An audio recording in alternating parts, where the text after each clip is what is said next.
নমস্কার, হরে কৃষ্ণ। আমরা উলুবেড়িয়া থেকে এসেছি নবা আইভিএফ।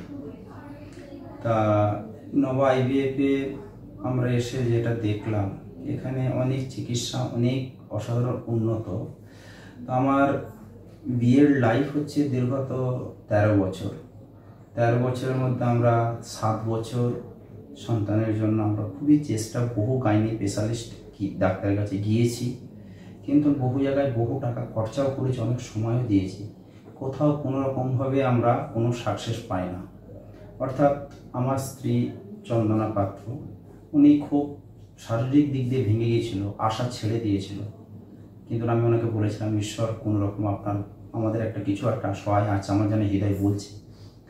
তা আমরা নবা আইভিএফের যখন এখানে সন্ধান পেলাম, ডক্টর প্রীতি মহাবার সাথে যোগাযোগ হলো। তা ওনার যে আদর্শ, ওনার যে মাতৃত্ব ভাব, এখানে আসার পরে আমাদেরকে এতটা সুন্দরভাবে আমাদেরকে এই আইভিএফের প্রসেসটা আমাদেরকে বলল।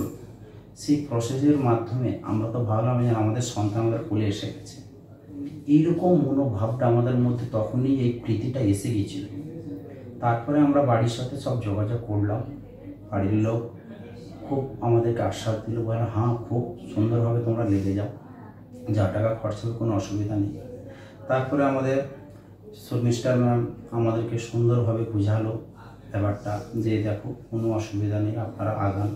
ওনারা যেভাবে যে প্রসেস, আমি একদম মূর্খ মানুষ, সুন্দরভাবে আমাদেরকে পাই টু পাই একদম বুঝিয়ে বললো এইভাবে এই প্রসেসে এই খরচা বা ইত্যাদি। কিন্তু ডক্টর প্রীতি ম্যামের সাথে যখন আমাদের সব কিছু যোগাযোগ হয়ে যাওয়ার পরে আমরা চিকিৎসা চালু করলাম।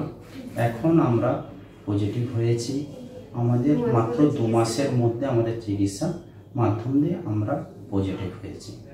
তা আমরা খুব খুশি এখন আমরা। আর এরপরে যারা এই বিষয়ে খুব ভুগছেন বা সমস্যায় পড়ে আছেন, আসুন নবা আইভিএফে, এখানে আসুন, কোনো রকম ভাববেন না। অর্থ অনেক মানুষের জীবনে আসে, অর্থটা কিসের জন্য আমরা উপার্জন করব? অর্থটা তখনই মান পাবে যখন একটা সংসারের সাজানো হয়। সংসারটা সাজানো কখন হবে? যখন কৃষ্ণের সংসারে যখন আমরা ভাবি, সেখানে সন্তান লালন পালন না যদি করি, নিজের জীবনযাপনটা তো করলাম আমরা অনেক আনন্দিত, কিন্তু আনন্দটা কখন আসবে? তখনই যখন নিজের একটা সন্তান থাকবে, বাবা বলে ডাকবে, মা বলে ডাকবে।